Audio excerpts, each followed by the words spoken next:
더드림교회 성도 여러분 반갑습니다. 안동영 목사입니다. 오늘 수요 신앙 강좌는 팀 켈러 목사님의 책 답이 되는 기독교 제8강의 내용을 같이 나누도록 하겠습니다. 제목은요, 우리에게 필요한 건 낙관론이 아니라 더 깊은 희망이다. 더 깊은 희망이다. 세속주의 낙관론이라는 것이 있습니다. 인류의 역사를 보니 과거로부터 지금까지 계속 발전해 왔다라는 것이죠. 예, 맞습니다. 근데 앞으로도 계속 발전할 것이다, 진보할 것이다 라는 것이죠. 이게 낙관론이거든요. 근데 현대의 이제 학자들이나 사상가들이 분석하고 예측해 봤을 때 그 낙관론이 더 이상 힘을 잃었다, 빛이 바랬다라고 말을 하고 있습니다. 저도 그렇게 생각합니다. 생각해보면 앞으로 더 좋아질 거다? 모르겠어요, 여러분. 안 좋아질 것 같아요. 여러분, 자연 환경을 보십시오. 얼마나 파괴가 됐습니까? 지금 기후 위기가 제일 큰 위기 아닙니까? 기후학자들은요, 지구 수명이 이제 30년도 안 남았다라고 말하는데, 우리 자녀들이 살아갈 세상이기 때문에, 그 예상이 저는 틀렸기를 바랍니다. 세계 곳곳을 보십시오. 전쟁이 끊이지 않고 있습니다. 그냥 미사일 한 방이면 싹 다 죽어요. 그리고 과학이 발전하는데 그걸 좋은 데 쓰는 게 아니고 더 강력한 폭탄 만들어내는데 쓰고 있습니다. 세상 살기 좋아졌다고 말을 합니다. 그래서 경제적으로는 좋아졌겠죠? 근데 그게 모두 다 좋아지는 게 아니고 부자들은 더 부자가 되고 가난한 사람들은 더 가난해져. 빈부격차가 심합니다. 그러니까 이런 모든 것들을 봤을 때, 이 세상이 살기 더 좋아졌는가? 아닌 것 같아요. 아닌 것 같아요. 이렇게 희망이 사라진 시대, 세속주의 낙관론이 이제 사라진 시대에 그럼 우리는 어떻게 살아가야 되느냐? 팀 켈러 목사님은 그 답을요, 그 대안을 기독교의 부활에서 찾고 있습니다. 그래서 예수님이 죽으시고 부활하셨어요. 그 부활이 우리에게도 진짜 부활이 돼야 되고, 우리에게 힘과 희망과 위안과 대안이 돼야 되는 것이죠. 그래서 오늘 부활에 대해서 같이 나눠보도록 하겠습니다. 8장을 보면요, 시작을 이렇게 시작합니다. 2016년 4월, 좀 됐네요, 벌써. 뉴욕 타임즈 표지기사에 실린 제목으로 시작합니다. 미국의 자살률이 30년 만에 최고치를 경신했다. 미국의 자살률이 얼마나 되는지 모르겠지만 30년 만에 최고치를 경신했어도 우리나라에 비하겠습니까? 아마 OECD 국가 중에 우리나라가 자살률 세계 1위, 부동의 1위죠. 아마 몇 년 동안 했을 것입니다. 아무튼 미국도 뭐 높아졌나 보죠. 그 이유를 어떻게 보냐면 일자리 감소와 경기 침체 전망으로 원인을 꼽았다라고 말을 합니다. AI 시대를 우리 살아가지 않습니까? 식당 가서도 다 키오스크로 하고, 이제 음식 서빙도 다 이제 기계로 하지 않습니까? 로봇으로. 일자리가 감소합니다. 과학은 발전했어도 이제 점점 일자리 감소되고요. 살기 힘든 시대를 우리 살아가요. 그리고 경기 침체 전망을 해요. 경기도 안 좋아질 것을 전망합니다. 그러니까 사람들이 희망을 갖기보다 미래를 생각하면 절망하는 거예요. 그 절망이 사람들을 죽게 하는 것이죠. 근데 이상한 건 역사상 최고로 생활이 편리해졌죠. 지금 우리가 살아가는 세상이 아마 최고로 편리한 세상 아닙니까? 이제 은행에 갈 필요도 없죠. 핸드폰으로 몇 번 누르면 이체도 가능한, 이게 진짜 사실 편리한 세상 아닙니까? 세상은 좋아졌어요. 편리해졌어요. 또 우리 인간의 수명도 굉장히 길어졌습니다. 이 좋아진 세상을 살면서, 근데 질문은 뭐예요? 왜 현대인들은 과거보다 왜 더 절망하느냐라는 것이죠. 소설이나 영화나 드라마를 보도 이런 것을 느낄 수 있습니다. 미래를 볼 때에 우리가 살아갈 세상이 아주 판타지한 그런 세상이 아니에요. 천국이 아니에요. 우리가 살아갈 세상을 어떻게 표현하냐면 물이 없거나 아니면 공기가 너무 안 좋거나 이런 자연이 망가진 세상. 터미네이터 영화를 봐도 기계가 다 인간들을 죽이는 세상. 그래서 굉장히 부정적인 것을 강조하는 세상으로 그려지는데 그냥 상상력의 산물이 아니고요. 진짜 조금만 생각해봐도 그렇다라는 것이죠. 이제 누구도 미래에 대해서 자신감을 갖지 못해요. 희망이 없어. 희망을 상실한 세상. 그래서 우리에게 필요한 건 뭐예요? 희망이 필요해요. 그래서 세속적인 낙관주의, 막연한 희망, 낙천적인 성격, 이런 게 필요한 게 아닙니다. 사람은 누구나 희망을 먹고 살아가는 존재들이거든요. 오늘 살아가는 삶의 방식, 이런 것은요, 미래에 대한 확실한 이런 신념이 있을 때 현재가 달라져요, 여러분. 예. 그럼 미래에 대한 희망이 우리는 반드시 필요하다. 근데 세속주의에서는 그 희망을 찾을 수 없고 힘을 잃었다, 빛을 잃었다라고 말을 하고 있습니다. 여러분, 오늘날은 진보에 대한 이념도 많이 무너졌습니다. 무슨 소리입니까? 진보한다, 발전한다 라는 개념조차도 이제는 이제 애매해져 버렸습니다. 세속사회는 더는 옳고 그름이라고 하는 합의된 어떤 인식이 없습니다. 왜냐면 다 상대주의적이니까요. 절대적인 기준이 없어요. 도덕, 윤리 이런 게 없습니다. 그러니까 무엇이 진보인지 무엇이 퇴보인지 우리는 이제는 정의할 수 없는 시대를 살아가는 것이죠. 옛날에 킹스맨이라는 영화를 제가 봤는데 사뮤엘 잭슨이 빌런으로 나오는 영화입니다. 천재 과학자가 지구를 보니까 지구가 너무 병들어 있고 아파요. 자연이 파괴돼 갖고 문제를 보니 인간들이 문제였던 거예요. 그래서 인간은 지구를 아프게 하는, 병들게 하는 바이러스로 보고 인간들을 좀 다 소수만 남겨두고 다 죽여야 되겠다 이렇게 생각하고 그렇게 하는 영화입니다. 그래서 영국의 이제 요원이 뭐 그런 것을 막는 뭐 그런 영화인데, 예, 그렇게 보면요, 그럴싸해요. 인간이 문제다라고 생각이 돼요. 그러니까 인류가 많이 죽는 것이 퇴보가 아니에요. 나쁜 게 아니에요. 오히려 진보다라고 생각할 수 있는 것이죠. 이러면 이게 개소리가 아닙니다. 진보와 퇴보, 이러한 정의를 이제 내릴 수 없는 세상인 것입니다. 세속주의적으로 봤을 때는요. 그리고 또 다른 비판으로는요, 진보의 이념은요, 무한한 경제적 팽창을 전제로 합니다. 그럼 물질적으로 번영하고 신체적으로 안락을 누려야 되고요. 자연을 지배하는 첨단 기술, 과학 기술도 늘 발전을 해야 되는데 그게 가능하느냐라는 것이죠. 공장에서 막 돌려갖고 물건들을 만들어내서 팔아왔어요. 이때까지 발전했어요. 근데 이제 남아 돌거든요. 더 이상 이게 발전을 전제로 한 이것이 가능하느냐라는 것이죠. 가능하지 않습니다. 지금 미국도 그렇고 우리나라도 그런데요. 요즘 젊은이들은요, 자기들이 부모 세대보다 형편이 나쁘다고, 예, 또 앞으로도 그럴 거라고 확신하는 첫 번째 세대다라는 것이죠. 그런 것 같아요. 이제 연봉도 아마 적을 겁니다. 더 자녀들이 잘 살 것이다. 나보다는 이런 확신이 사라진 시대를 살아갑니다.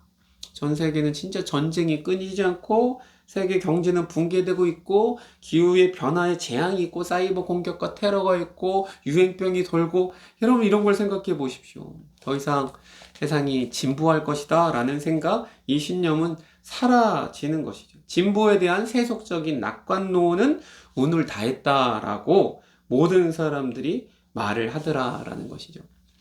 그러니까 세상이 좋아질 것 같지 않아요.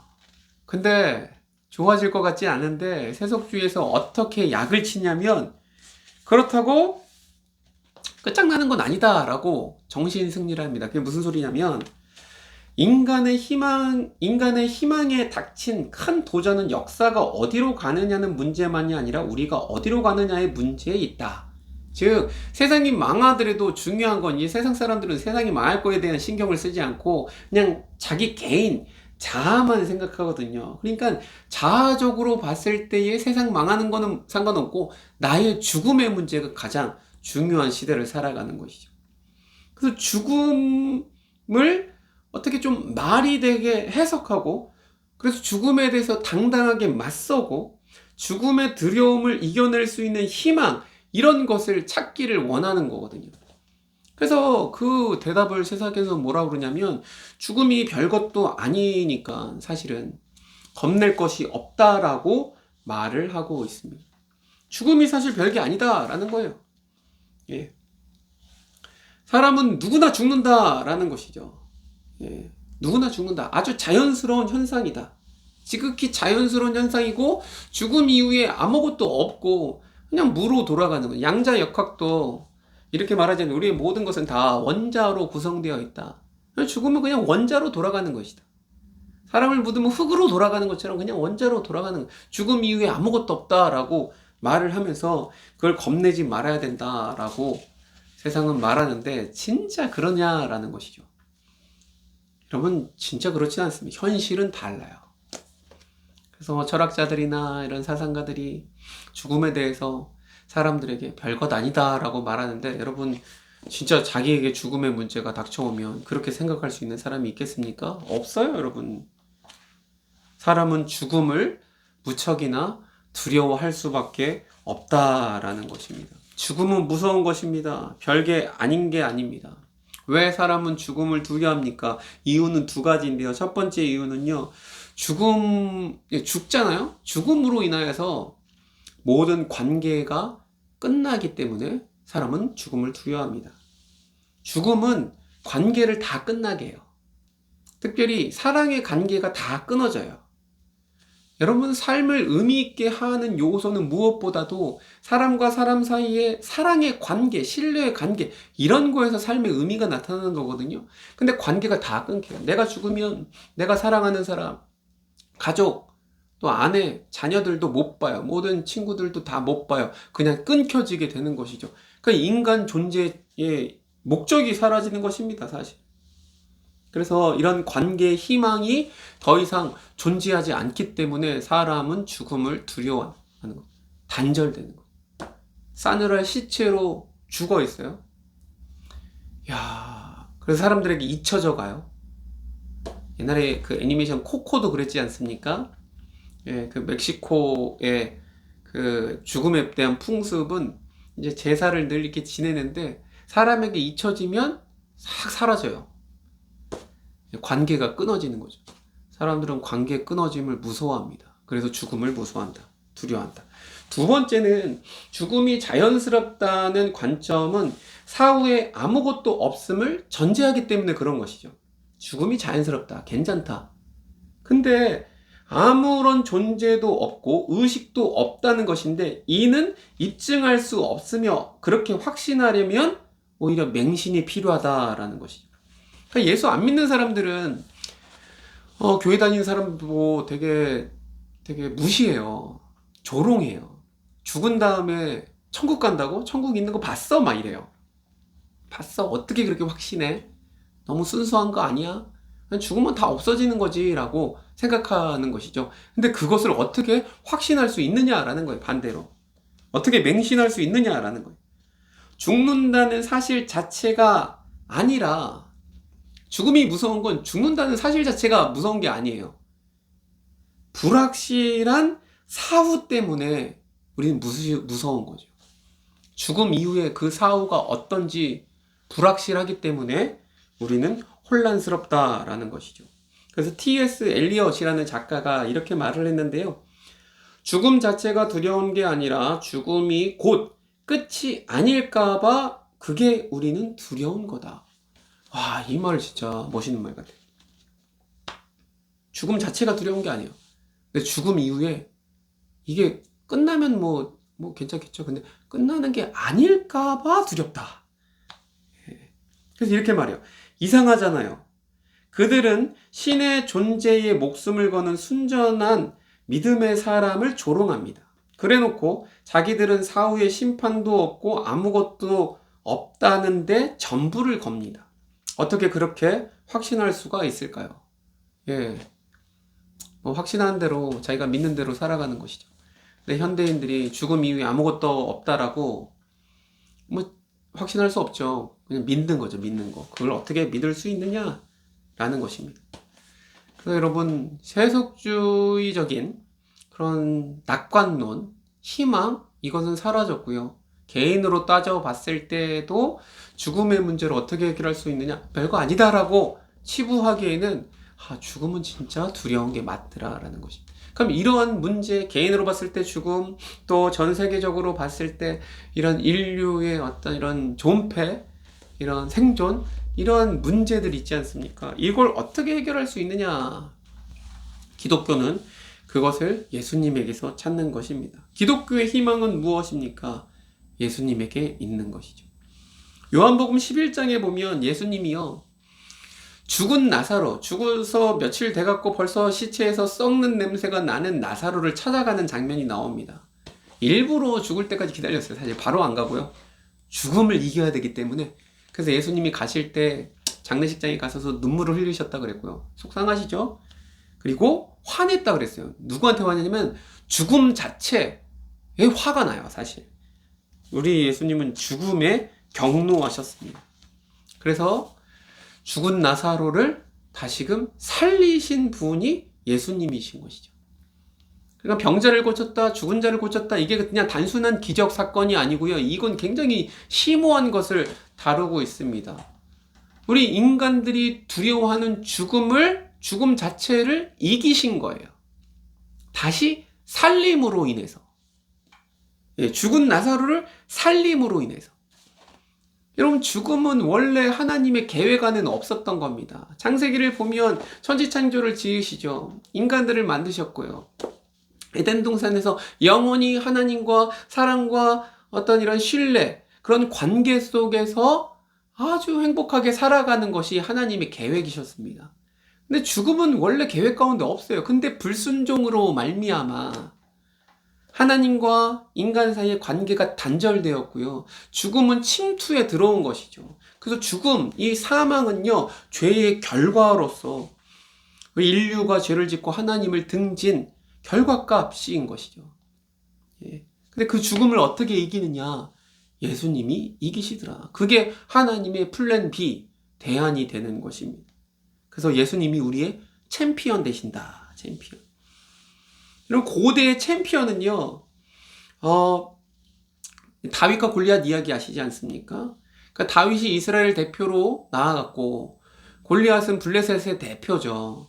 대신 싸우는 겁니다. 대리전입니다. 근데 다윗이 이스라엘의 대리자로 나가서 싸워 이기면 다 이기는 거예요. 예수님도 마찬가지입니다. 우리를 대신해서 죽음을 상대로 사투를 벌이시는 것이죠. 근데 언뜻 보면 예수님이 진 것 같아요. 왜냐면 십자가에 못 박혀 돌아가셨기 때문에. 죽은 것 같아요. 실패한 것 같아요. 진 것 같아요. 근데 그게 아닙니다. 예수님은 이기셨어요. 어떻게요? 죽은 다음에 3일 만에 부활하셔서. 그래서 예수님의 부활은요, 승리입니다. 우리의 챔피언이 이기신 것입니다. 죽음은 하나님을 등진 것에 대한 죄의 결과, 심판, 형벌이거든요. 그 형벌을 예수님이 감당해내셔서 우리가 감당해야 될 빚을 탕감해 준 거예요.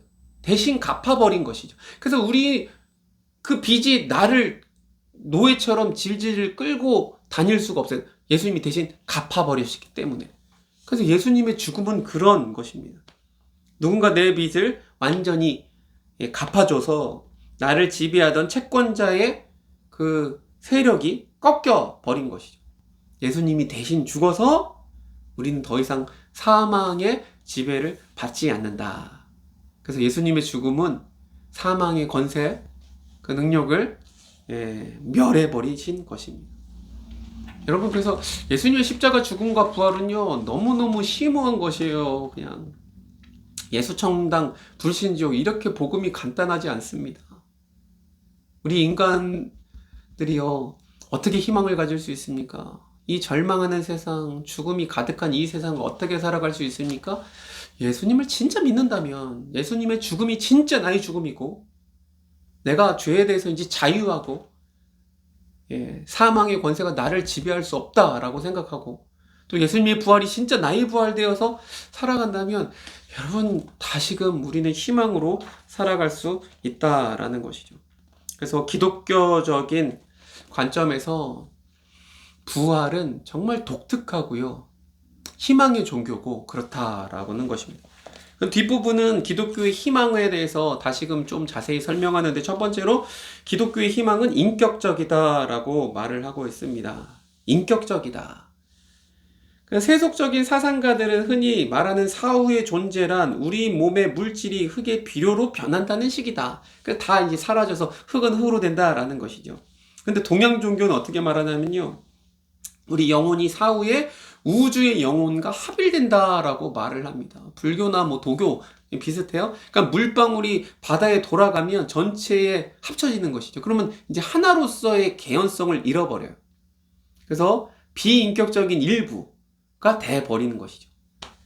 그러니까 사후에 아무것도 아닌 존재가 돼버린다든지 아니면 동양사상처럼 어떤 내가 죽음 이후에 비인격적인 존재나 무의식만 남는다.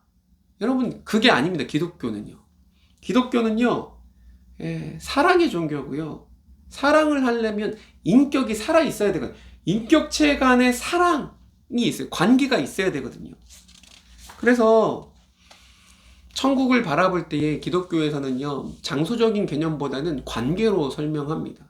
천국은 어떤 곳입니까? 하나님이 다스리시는 나라인데요. 사랑의 관계 속에서 완전히 다스리시는 나라인 것이죠. 그래서 조나단 에드워즈는 이렇게 말했습니다. 천국은 사랑의 세계다. 천국은 사랑의 세계다. 그래서 기독교의 궁극적인 희망을 어떤 광채나 불멸 따위의 추상적인 개념이 아니라 관계로 본 거죠. 완벽한 하나님과의 사랑의 관계, 사람들과의 사랑의 관계. 그것이 천국이다. 예. 그래서 기독교의 희망은요, 이 관계를 다루고요.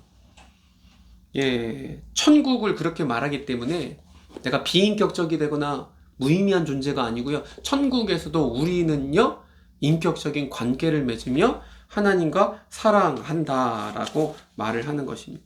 그래서 천국에서 좋은 건 무엇입니까? 뭐 그냥 배고프지 않게 막 과일 따먹고 이래서 좋은 게 아니에요. 천국은 사랑의 관계가 있는 곳이기 때문에 사랑하는 대상의 행복을 내 행복으로 삼는다. 즉 상대의 기쁨이 곧 내 기쁨이 된다. 천국은 왜 기쁘냐면 하나님과 완벽한 친밀함과 사랑, 관계를 갖지 않습니까?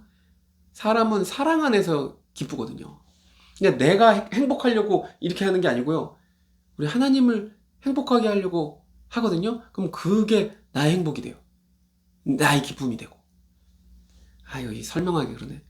결혼해서 내 행복을 위해, 나를 위해 배우자를 도구로 삼는 거, 이건 건강한 결혼이 아니에요. 진정한 사랑은요, 이 배우자를 행복하게 해주고, 기쁘게 해주고, 사랑하는 관계로 만들어줄 때, 그게 나의 기쁨이 될 때, 이게 완벽한 거거든요. 천국이 그렇다라는 거예요, 천국이. 하나님과의 사랑의 관계 속에서. 그래서 아무튼, 기독교의 희망은 인격적이다. 인격적이다. 비인격적이거나 이런 게 아니고. 그 다음, 기독교의 희망은 구체적이다. 구체적. 뭐가 구체적이다라는 거예요? 기독교의 희망. 이 부활은요, 영혼의 부활만을 말하지 않습니다. 여러분, 영혼만 있는 게 아니고요. 예수님이 부활하셨을 때 새로운 몸을 입고 있는 것처럼 우리의 부활도요, 영혼의 구원만이 아니고 우리 육체의 구원도 다 포함하는 것입니다. 그래서 우리의 부활은, 예수님의 부활은요, 단순한 그런 위로가 아니에요. 온전한 회복이에요. 그리고 이 부활이 실제적으로 이루어졌다라는 것이죠. 역사적으로. 물론 안 믿는 사람들이 안 믿겠지만 예수님의 부활은 상징이 아니에요. 그냥 뭐 죽었다가 살아났다고 믿자라는 거나 그냥 정신이 살아났다 뭐 이런 게 아니고요. 구체적인 사실로서, 역사적 사실로서 진짜 그렇게 됐다라는 것입니다. 진짜 그래야 힘이 되는 거거든요, 여러분. 저는 예수님이 진짜 부활하셨다고 믿어요. 그리고 그 부활이 나도 진짜 그렇게 부활된다라고 믿어요. 이러한 진짜 구체성이 있는 역사적 사실이 아니고서 그냥 그렇게 치자라고 하는 건 아무 기독교의 힘이 되지 않아요. 그래서 압제받는 무리를 일으켜 세우고 뭔가 힘을 주고 세상을 변화시키고 그러려면 예수님의 부활은 진짜로 그런 구체성이 있는 사실로 되어야 된다라는 것입니다. 그래서 기독교의 희망은 구체적입니다. 또 세 번째, 기독교의 희망은 상상을 초월할 정도로 경이롭다. 경이롭다. 이 복음이라는 스토리가 그렇다라는 것입니다. 예. 여러 가지 판타지 소설들 사람들이 좋아하지 않습니까? 세상에선 없는 이야기들이죠. 근데 사람들의 마음은 그쪽을 향해 가 있어요. 세상에서 없는 이야기를 좋아합니다. 근데 어떻게 보면 성경을 보자는 이런 이 허무맹랑한 그런 허구, 환타지 같은 이야기들이 완전 짬뽕되어 있는 것, 통합되어 있는 게 사실 성경이거든요. 성경만큼 사람들이 좋아하는 책, 물론 많이 안 읽는 책이기도 하지만 모든 문학작품이나 영화나 이런 데 모티브를 제공한 책이 성경이지 않습니까? 그래서 성경은요, 경이롭다라는 거예요. 성경은요, 살짝 인간의 그런 희망을 보여주는 정도가 아니라 훨씬 이상이에요. 그리고 예수님의 죽음과 부활, 이 스토리, 진짜 이 놀라운 사랑 이야기 아닙니까? 그래서 역사적으로나 또 예술적으로도 아주 놀라운 그런 정당성을 얻는다라고 말합니다. 그리고 마지막, 기독교의 희망은 확실하다, 확실하다. 이게 제일 중요합니다. 여러분 이게 잘 들으십시오. 기독교의 희망은 확실하다. 왜 확실합니까? 대부분의 종교는 내세를 가르치지만 대개 우리 쪽에서 종교 규율을 지키며 착하게 살아야 한다는 조건이 붙는다. 다른 종교들도 마찬가지, 다 그렇죠. 어떤 걸 지켜야 되는 거예요. 내세를 가르치지만 내세에서 천국 가려면 여기서 착하게 살거나 뭔가 고행을 하거나 선행을 쌓아야 되는 그런 조건이 붙어요. 근데 기독교에서는 뭐라 그래요? 구원은 선물이거든, 선물. 내가 뭘 잘해서 받는 게 아니고 선물이거든요. 그리고 구원은 착한 사람의 몫이 아니라 자신이 충분히 착하지 못해서 죄인이라서 구주가 필요함을 인정한 사람들의 몫인 거예요. 예수님이 다 하셨고 승리하셨고 그 승리에서 우리를 대신하셔서 그렇게 하신 거예요. 그래서 기독교인들은 자신이 영생을 누리기에 합당한 자로 밝혀질지 긴가민가한 상태로 죽음을 맞이하지 않아요. 왜냐하면 구원이 어차피 나에게 달린 게 아니었기 때문에. 다른 종교는요, 내가 90점 이상이 천국이다 그럴 때 내가 90점인지 89점인지 91점인지 어디까지 선을 쌓아야 되는지 아리까리예요. 확실하지 않아요. 그래 늘 불안해요. 근데 구원이 기독교에서는 선물이기 때문에 나에게 달리지 않았고 예수님께 달렸기 때문에 우리는 확실해요. 안전해요. 이게 얼마나 감사한지. 여러분, 구원이 나에게 안 달린 게 얼마나 감사합니까? 나는 진짜 연약한데 다이어트를 결심하고도 무너지는 게 인간 아닙니까? 근데 구원이 나한테 안 달렸으니 얼마나 감사합니까? 예수님께 달렸고 예수님이 이미 성취하셨고. 그래서 영생을 누리기에 합당한 이력은 예수님께만 있는데 우리는 그분을 믿기에 그분 안에서 안전하다. 안전하다. 그래서 예수님의 죽음과 부활, 이것이 얼마나 안전한 장치인지, 그리고 역사적 사실인지. 물론 부활이 역사적 사실이 아니다라고 또 비판할 수 있겠지만 요체 12장에 가면 이제 부활에 대해서 더 증거를 또 말하면서 또 제시할 것이고요. 아무튼 우리 예수님의 죽으심과 부활, 특히 부활이 나를 살게 하고 희망을 갖게 하더라. 그래서 맨 마지막에 이렇게 끝납니다. 슬픔은 이 기쁨을 더 깊어지고 풍성하게 할 뿐이며. 이 세상 살면서 절망과 슬픔이 안 올 수는 없어요. 근데 그것을 생각하면 생각할수록 예수님의 부활로 희망을 얻어서 나에게 더 깊은 풍성함이 더해지게 하더라. 그러나 결국 기쁨에 완전히 밀려난다. 이것이야말로 희망이다. 그래서 기독교의 희망, 더 깊은 희망, 단순한 낙관론, 좋게 보자 이 정도가 아니고요. 예수님의 부활은 정말 우리를 살리게 한다. 압제받는 자들, 힘든 자들에게 진짜 힘이 된다. 예수님의 부활을 진짜 믿는다면. 그래서 중요한 건 믿음. 말씀을 정리합니다. 아무튼 오늘 8강을 했는데요. 이게 내용이 굉장히 많아서 사실 이게 좀 같이 요약하거나 나누기가 쉽지 않았습니다. 그러나 어렵진 않아요. 우리에게 필요한 건 낙관론이 아니에요. 세상은 점점 힘들어지고 어려울 겁니다. 인간 개인으로도 죽음 앞에 두려워하는 존재일 것입니다. 근데 우리가 그럼 어떻게 해야 되냐? 어떻게 해결하느냐? 기독교의 부활이 더 깊은 희망이 된다. 예수님이 우리의 죄를 위해 해결해 주셨고 더 이상 죄는 그 사망은 우리를 주관할 수 없다. 우리는 안전하다. 기쁘다. 기쁘다. 이 풍성함으로 감사하며 살아가는 저와 여러분 우리 모든 자들 되기를 간절히 소망합니다. 오늘 같이 나눈 부활, 희망 이런 내용들을 좀 생각해 보시면서요. 지금 현재 참 힘든 터널 같은 곳을 지나고 있을 성도들이 있을 겁니다. 그분들을 위해 같이 기도해 주시면서 또 자신을 위해서 기도하면서 빨리 그 절망 가운데서 벗어나서 회복할 수 있도록 하나님의 그 부활, 예수 그리스도의 부활이 나에게도 힘과 능력이 될 수 있도록 해달라고 우리 다른 자들을 위해서도 같이 기도하기를 바랍니다. 기도하면서 마무리하도록 하겠습니다. 잠잠히 한 3분이라도 여러분 잠시라도 내용 생각하면서 기도하면서 마치도록 하겠습니다. 기도하겠습니다.